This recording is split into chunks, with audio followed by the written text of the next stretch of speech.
very good morning to all our dear listeners, viewers. Welcome to yet another edition of Acfim Talks. Today, the 22nd of July 2022, and your host is Felix Kafuma as usual. And with me, I'll be joined by two gentlemen, and we are discussing the marriage between DP and NRM, DP's Democratic Party and the National Resistance Movement. But before we start, like it is usually the tradition, I welcome everybody and I encourage each one out there to subscribe to our social media platforms.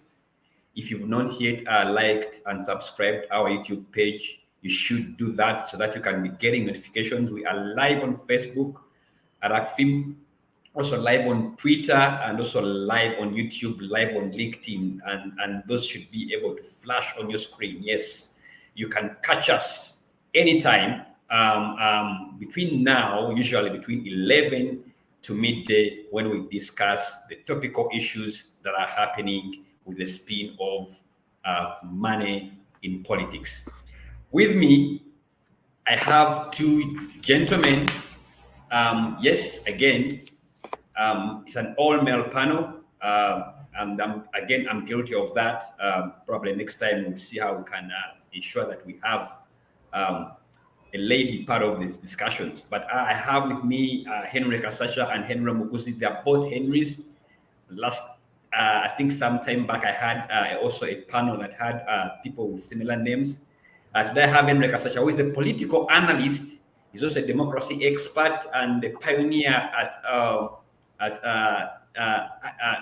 NIMD, which is Netherlands for Party Democracy. He's among the people pioneered the Inter-Party Organization for Dialogue, and we all know how that space has been very influential in even the developments that we are going to discuss moving forward. Henry Kasasha, you are most welcome. Thank you very much, Felix, and thank you for inviting me yet again for another discussion about our politics and the future of our country. I'm very happy to be here. Always great to have you, Henry Kasasha. Also, again, I'm joined by another seasoned and regular Henry Muguzi, who is a political finance expert. He's also a democracy and governance analyst, and is also a pioneer of campaign financing in Uganda. Henry, you are most welcome to the show. Thank you, Felix. And of course, always an honor for me to be in this space and sharing a few insights for the betterment of our country. Good to be here. Great. Before we start, let me do some bit of introductions on, or provide a genesis on this discussion. You are all aware. If you are not, then let me make you aware that the President General of Democratic Party has been appointed in the President Museveni's cabinet as the senior minister in charge of justice and constitutional affairs. And this appointment was announced on the 21st, which was yesterday, of July 2022, coming a day after the marriage between Democratic Party and the National Resistance Movement having become official. And just the day before, the President Museveni, who also doubles as the chairman of the National Resistance Movement, NRM, and the opposition Democratic Party DP, President General Chairman Norbert Mao signed a cooperation agreement at State House. In this agreement, which was witnessed by the Secretaries General of NRM and DP, that's Richard Odong and Gerard Siranda, respectively, the two parties committed to work together, and they also committed to a strong, cohesive, united, and inclusive Uganda. These developments are now the subject of debate across the country. Within the DP, there is a rift brewing as some sections of the party are in disagreement with this development.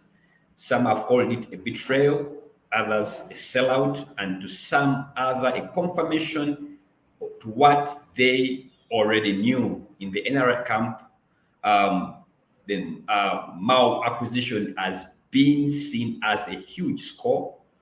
The people virtually are also reportedly celebrating the news that one of their own has been appointed in a very senior position.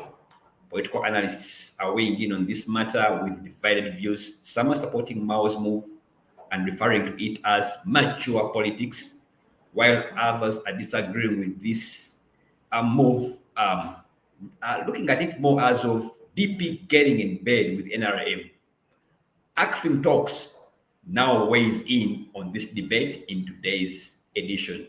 Welcome to Acfim Talks once again, and let's get this off the ground. We discussed the marriage between DP and NRM.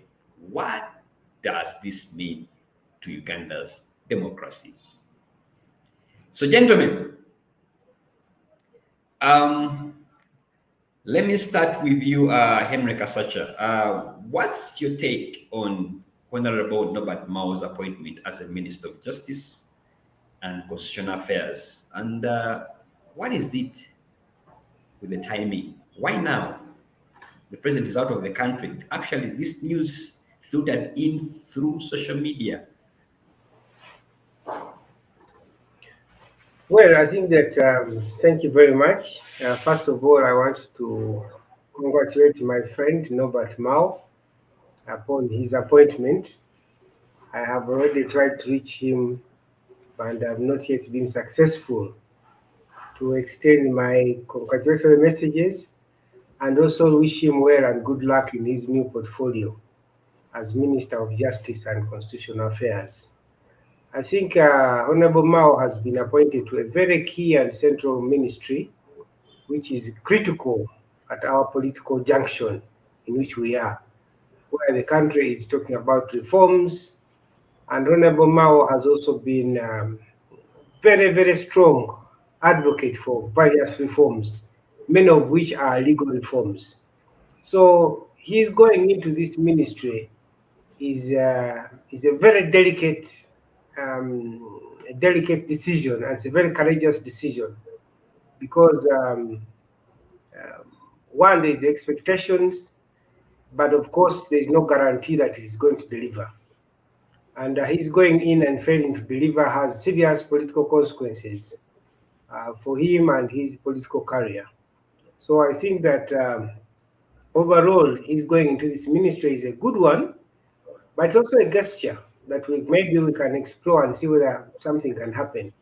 I don't think it has not necessarily been the lack of a Norbert Mao in the ministry that we have this backlog of reforms. But never know, he can push or he can create a buy-in on the part of government. Otherwise, I think that the whole agreement has come in a very the circumstances under which have also made it extremely difficult for the agreement to take off. It has come at a time when lately DP has been in fight with other political parties, particularly NUP and FDC for some time. So there has been some kind of bad relations within the opposition. It has also come as a surprise to many. Many did not expect that this was coming up, and both within the Democratic Party and within the overall political space. It means a lot, and this is the debate that is opening up in the country. It means a lot for this country as a whole. It means a lot for the Democratic Party as a political party. It means a lot for politics, really. It is trying to create a new way of cooperation where parties are trying to come together through a formalized and structured institutional relationship. This is the first one of its kind in the last couple of years. It also has serious implications on Mao's political career and where he will be after these 3 years to go, because this agreement is supposed to run for the next 3 years until the expiry of Parliament. So I think that the questions that we are going to be looking at beginning today until the next 3 years is whether this arrangement will deliver, whether this arrangement is a sellout on the part of the Democratic Party, whether this arrangement is going to create some more internal debates and discussion within the Democratic Party, because I think this arrangement can take DP for the next 3 years, and they may not even prepare for 2026 because of this agreement. So a lot is coming up. We have already heard voices from members of the party expressing ignorance about this. And that also brings in the question of internal democracy and internal participation, particularly if you are trying to talk about institutional relations. But overall, I've looked at the agreement. I think that it depicts the general principles, many of which are within the constitution of Uganda. The idea that we want to build a united Uganda, I mean, I've been in IPOD. Basically, the preamble of this agreement is really the preamble of the IPOD MOU. So it really builds on the spirit. But the spirit is not enough in terms of the deliverables. The spirit is not enough. So there must be some concrete results that are expected to come up. So I think that overall, I would say that this agreement, unfortunately or fortunately, I don't know how to term it, is being received by various players differently. Some are using it to justify their other fights with Norbert Mao. Some are using it to say, we told you about Norbert Mao. Some are using it to say DP is now dead.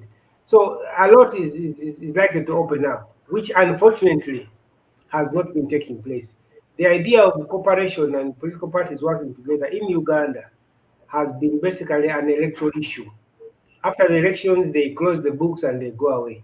They come back after 5 years to say we need to work together in a given form. So where we are now, even internally, this whole issue, this whole debate is even going to affect other frameworks like IPOD and how the parties are going to participate. So I would say that overall, I think it is a very hot issue. The fact that it has come from Norbert Mao and he has led this process and he did not give any indications that there were discussions going on, and he has been very critical about the idea of joining the NRM. But it could also be mature politics that at one point T, there is a perspective that going forward from where this country is, we must work together. Now, the formula of working together is the biggest question now. I think there is general consensus that we must work together to resolve the quagmire in which we are likely to be or we are in as a country. But on the formula and the problems, to agree on the problems is a very big challenge. So looking at all this agreement, I think there are so many other challenges that we are likely to see uh, running into implementing this agreement. So broadly, I would say those are the general issues that I see on the agreement. It faces serious challenges of implementation because when you look at the agreement, the DP has been offered two portfolios in cabinet, and it has also been put in black and white in the agreement that these cabinet ministers from DP will be attending meetings that are dealing with their portfolios. In other words, they have some limitations on cabinet access. They are not going to be fully part of cabinet. This agreement has also put a limitation on them that they must be bound by collective responsibility when it comes to their portfolios. On the other issues, they can speak as they want. But if it comes to constitutional reforms and constitutional amendments and national dialogue, Norbert Mao has no space to speak outside government positions. He has to have regular consultation with the president such that he can communicate an agreed position. So he cannot do activism like we have seen in Kenya, where people come from various political parties. They are in the same government and they are disagreeing. This is not available in this agreement. However, DP has had the space to continue disagreeing on other things. If it is KCCA, if it is border, if it is environment, those ones you can disagree. But on issues that concern the portfolios under which you are coming into government, you are going to be bound by collective responsibility of government. What does this mean? If government says it is not time for reforms now, do not expect Honorable Mao to be moving around to say we must start reforms. He can only do that behind closed doors with his regular consultation with the president and the other processes. This agreement is also a big test. I mean, we are focusing on Norbert Mao, but I think the biggest person who is coming to test is President Yoweri Museveni. That in this agreement, the idea of good faith has been put in black and white, and he must demonstrate the good faith. So there must be a lot of buy-in and ceding ground on part of what Norbert Mao is going to be pushing for. So if Norbert Mao and can make some substantive progress in the various reforms, it is President Museveni going to say yes, you with the constructive engagement we can make some progress. So the good faith issue is an issue that both Honorable Norbert Mao and President Museveni must ensure that they see through in everything they do to implement this agreement. But on the part of the president, I think he has begun implementing the agreement. He has appointed Norbert Mao as minister.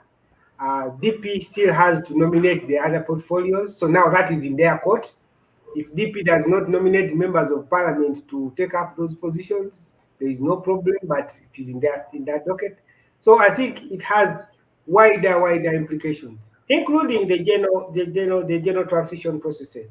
I think this agreement is really putting all the issues on the table, and how it's implemented has serious implications on our political transition. I think, Felix, I'll just end it at that, and we can go later on to the deeper. Thank you so much for getting us off in such a colorful manner. Let me bring in here Henry Mogozi. You had Henry Kasasha weighing in on the matter. What are the implications of this agreement to DP, to Mao as a person, to the country?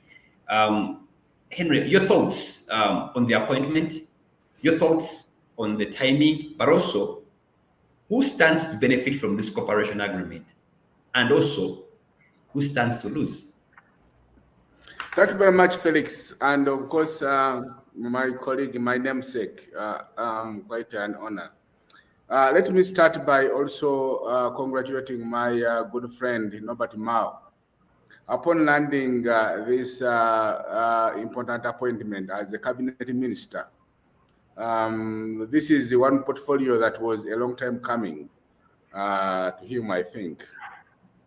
Now, the whole notion of working together as political parties is not new. We have seen in other electoral jurisdictions that that political parties coalesce to form government. Of course, our laws do not permit coalescing to form a government, but cooperation is in order, and therefore political parties do this all the time. But the most important thing is for me to situate this in the context of Uganda. So in the context of Uganda, you have this one man that has been in power for 37 years, and this one man will only do an action when that action serves his interests. Now, his interests are quite clear. The interest of General Museveni is to survive in power, to extend his regime. And the other thing we have learned from him is if you want to be a good friend of his or close to him, there is one word that you have, there are two words you have to delete from your vocabulary. Those two words are political power, because he dominates. So we can talk about anything else but not political power, which is why you saw Besigye falling out, which is why you saw Amama Mbabazi falling out. Because the moment it transpired publicly that Amama Mbabazi was nursing political interests, harboring political interests, he fell out. So it strikes me, therefore, that for Norbert Mao, for General Museveni to have accepted to pick on to this cooperation agreement and appointing Norbert Mao should have confessed that I have no ambitions in those two words, political power. Now here is the contradiction, because Norbert Mao heads a political party. When a political party is formed, it is expected to work with an ideology that would ensure the realization of the dreams of its founding fathers. Now, the dreams of the founding fathers of the DP were to capture political power because Benich Wanaka was in power between 1960 and 1961. But also a political party is formed to aspire for and capture power. So how do you rate the two? That's where the contradiction comes in. So are you forfeiting the very reason why the Democratic Party was formed? And then you are saying, okay, we are losing every interest in power. Let's look at other things. That is one side. The other side is that Uganda is in a tricky situation because, as you know, we are now 60 years old as a nation. We have never witnessed a peaceful transfer of power from one president to the next. The man we have is aging. The question is, how do we transit? Do we demonstrate that we have learned something, or are we going to go back to the bad days, to the turmoil we went through when we were changing power? So he comes in at a time when there are those challenges. Now, there is the notion of the character of the president. We have seen for the longest time that every time General Museveni meets another political aspirant or someone who has political ambitions, is General Museveni that captures the other one. So are we staring at captivity of Chairman, Honorable President General Norbert Mao in the face? We talked about the cooperation agreement. My brother Henry talked about it. The question is that cooperation agreement, whatever it is, and of course it's very flowery, the English, and the propositions in there are quite tempting. Never mind. But is this agreement binding? Well knowing that the organs of the party were not consulted, did not participate in this. And if it is binding, on whom is it binding? You see? And then, how is Mao as a president of the party going to juggle between two antagonistic ends? The first one is, if you are working in the cabinet of General Museveni, then you are of course bound by the principle of collective responsibility, and Henry talked about this. So when it comes to collective responsibility, whose position are you going to propagate and advance? The position of NRM. And there comes the contradiction again. Because the principles of DP, the philosophy of DP is quite different from the philosophy of the NRM. And so I think this being a new development and a new perspective in our politics, I think for us as political scientists, all we can do is to keep monitoring this space and learn from this. If there are any mistakes committed, we learn from them to forge a better way forward as a country. I stop there for now, Felix. Back to you. But also you asked him the question, so who stands to benefit, who stands to lose? Yes. Now, of course, you can see that the cooperation agreement comes with benefits. One of the benefits is appointment to the Jewish Ministry of Justice and Constitutional Affairs. That's one of the strongest ministries in the country. But of course, also the other members of the party might land Jewish appointments. So in terms of jobs, they have benefited. But I think the losers here is the party and party members, because I don't think they subscribe to this view. But also the other loser would be the opposition. The party is in opposition. Because you see now you have lost a player that has gone to work on the other side. And what that does, therefore, is that you don't know who to trust and who not to trust. But also aware that Ugandans have for a long time been anxious and longing for a united opposition candidate. This does not seem to be pulling the opposition any closer, rather than rather than pulling them apart, because it is only breeding a suspicion, mutual suspicion. Okay, because so I think the loser, democracy is losing, and I think the benefits are going to be personal to Holder. Thank you. Thank you so much, Henry Oguzi. Of course, questions around um, who loses, who is the winner in all this new arrangement will continue to be discussed. But there's something you touched that I think should push us to the next question, which I'm going to throw to Henry Kasacha. When you asked, is the contract binding? And it is clear that this decision was made unilaterally by Chairman Mao, given the feedback that is coming through, discussion that have ensued from other party members. They don't seem to indicate that there was a consultative process within the party structures for Mao to sign a cooperation agreement. And it's just him and a few of his confidants within the party. And the bigger question is, what is the implication of this kind of contract, of this kind of binding, whether it's binding or not, but this kind of arrangement to the party organs of the NEC, SEC, that must have a say on it? Yes. Well, you see, Felix, we are in politics. And politics, this is a political agreement. And when you talk about binding, you are looking at an option of enforcing it in courts of law. So in this agreement, it is not the intention of the parties that should something fail to work, one of them can go to the High Court and compel the other. But when they realize like it's no longer working, they can say we call it off and we let everybody go their way. Secondly, is that political institutions vest a lot of power in their party leaders. The executive authority of the president can bind the whole political party.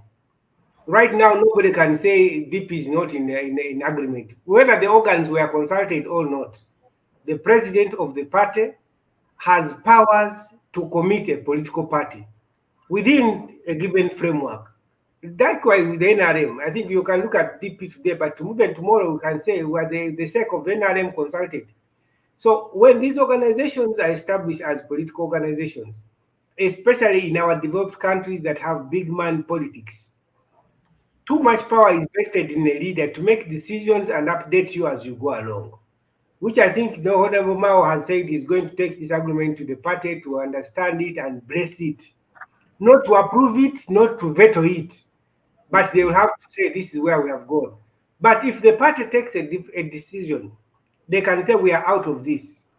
And eventually, the implication will be that there will be stalemate.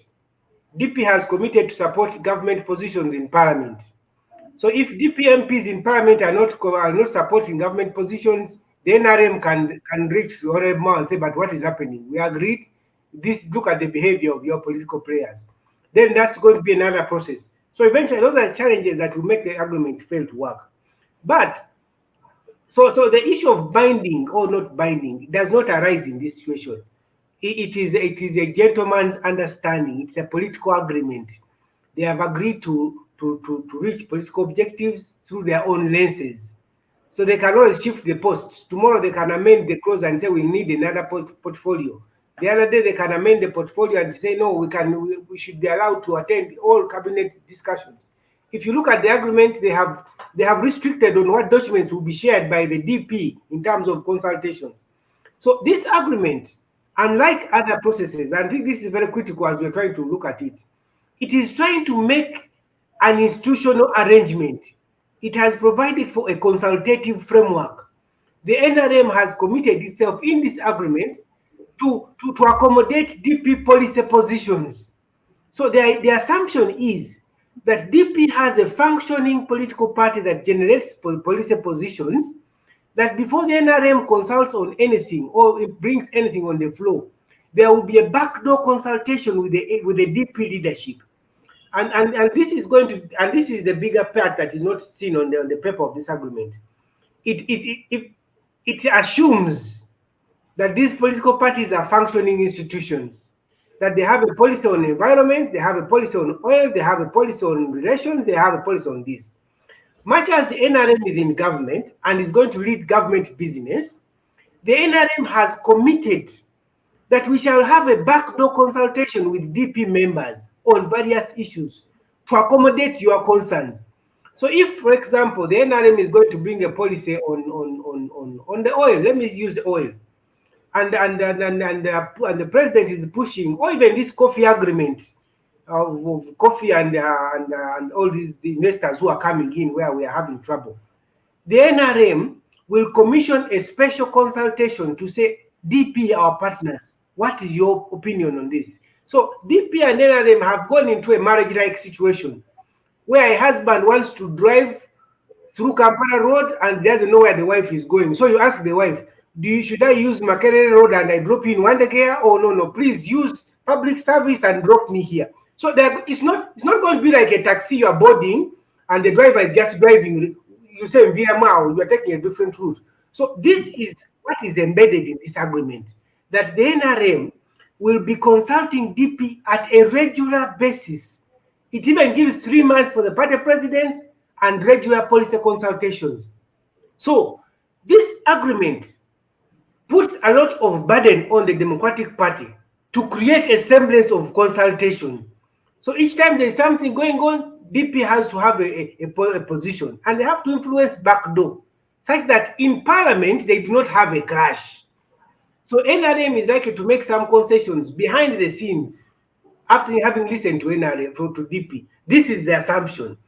And this is what we should be looking out for in this agreement. So in terms of the institutional breakdown, and I think what Honorable Mao has done, I think I personally commend him for this effort, because these coalitions are there in Europe. In Kenya, they have a coalition, but the way things work there, they meet in the press, they meet on the streets at various public engagements, and they disagree. In Europe, they agree on how to disagree.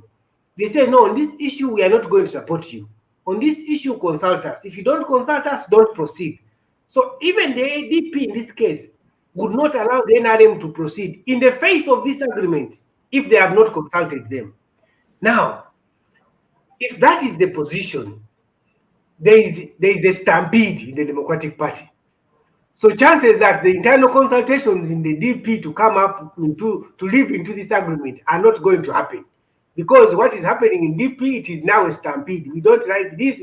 They don't like anything to do with going back to the NRM. So I think that is the challenge that we are really facing in here. So the policy influence is likely to happen if these institutions work as institutions, but secondly, if the leaders believe in the buy-in of this process.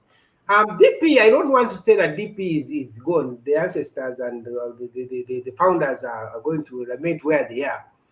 I think that the ancestors and the founders of the Democratic Party had an interest in truth and justice. Now, NRM has given this country an impression that if there is anything we don't disagree with, we shall come and listen to you in good faith, without any tear gas, without anything. We are not going to fight with you.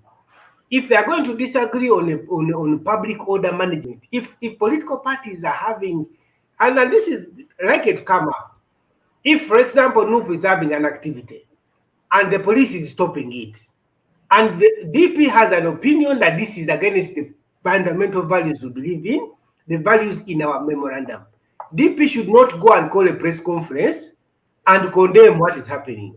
DP now has a back door where they can go and talk without camera and say, but this is against our principles. You're also endangering our political standing. Please reform on this. Please concede on this. So it creates that kind of window. Now, the real test is, can this window work? And are the members of the Democratic Party ready to buy into the thinking of the president that this is possible? And did the president do enough and sufficient preparation of his political party to go into this kind of direction? Because we only have 3 years. This agreement is up for 3 years. DP is likely to spend 1.5 years fighting the agreement. And by the next 1.5 years, they are all running into the constituencies to campaign, and then are choosing so and so for failing the party and what have you. So it's really a call on leadership. And I think that personally, when I look at this agreement, I'm looking at the functionality of what it tries to bring on the table. And I think that we can judge, before this agreement, we had no yardstick of assessing these coalitions. Now we have a yardstick that I will be meeting DP After 3 months, or whoever was meeting, they were asking them, so how are your periodic consultations going on? Then they can tell you, we actually don't meet the president. They can tell you, they are progressing. The president has made concessions on this. He has made concessions on this. Others don't have to be part of this to benefit. I mean, the opposition will not have to be part of this to benefit. The wider opposition. I think what they have to do is that they say, no, but now, you are with your friend, President Museveni. We know his character. He does not believe in these things. But you have convinced he can get something off him. So, nobody now will go with the issues. And once government has ceded ground, the whole country is going to benefit. So whether you are part of it or not, this framework has a potential of testing even President Museveni's character. Because everybody is saying this man is character. This man can only talk when he's benefiting. This man.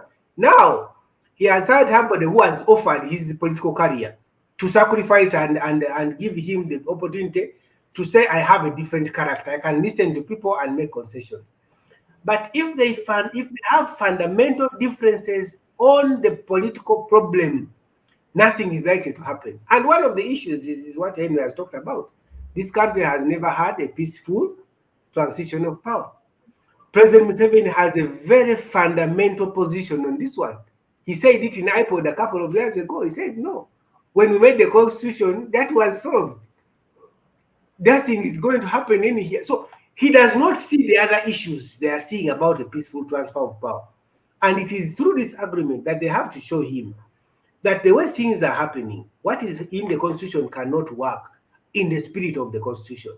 And it is through him and through Norbert Mao that the president can cede ground and open up and listen on the restrictions that are coming up. So it's really a big test. But it is also an opportunity. It's also an opportunity for President Museveni to whisper into Norbert Mao's ears his fundamental disagreements on various issues. And Mao can use his good offices to meet the other political players. Because building our democracy is going to be a collective effort. If the NRM believes that, and I told you I've been in iPod, at one point, the NRM would say, go and tell iPod to talk to the opposition to behave like this.